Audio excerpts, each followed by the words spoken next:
When I teach on heaven, I always begin with asking my students a question.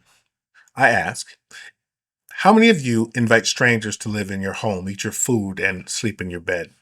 The answer is always the same, none. Then I ask, how many of you invite friends or strangers to live in your home who won't learn or understand the house rules? Do you invite violent people? Do you welcome liars and the dishonest? Do you welcome thieves? Do you invite people who have no respect for others or the rules of the house? I get the same answer, none. Then I ask them if they would welcome really bad people who always said they were really, really sorry. Same answer, none. I end with this question.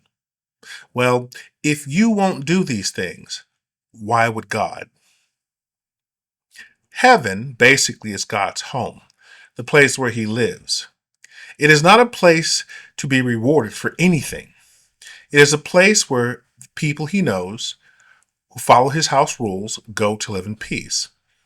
It is their common value and character that makes this home into heaven. Being a nice person or asking God for forgiveness does not earn you a place into heaven. The only thing that earns anyone a place in heaven is the possession of what I call heavenly character and love.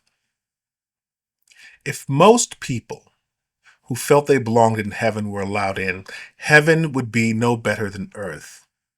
Heaven is not a place where we improve our character.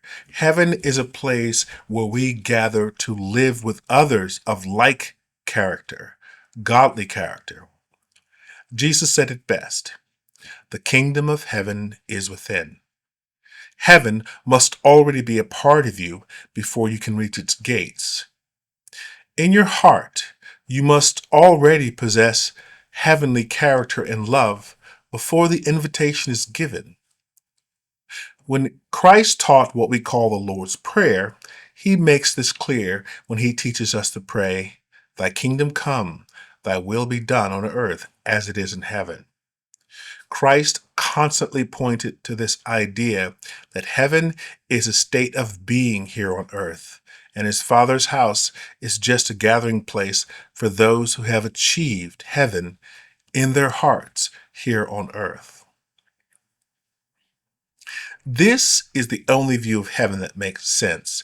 Heaven can only be filled with loving people if they were loving before they got there. If God could wave his magic wand and make everyone loving anyway, why would he bother with giving us an earthly life? Godly character is developed through experience and learning and not through magic. Christ never came to grant us a magical and easy way to skip to the front of the heaven line.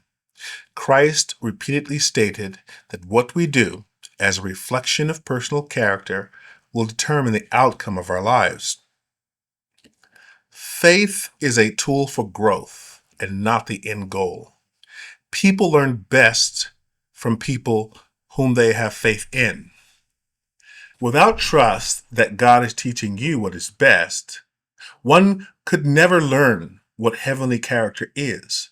Forgiveness only applies to those mistakes and offenses committed along the path to developing heavenly character and love.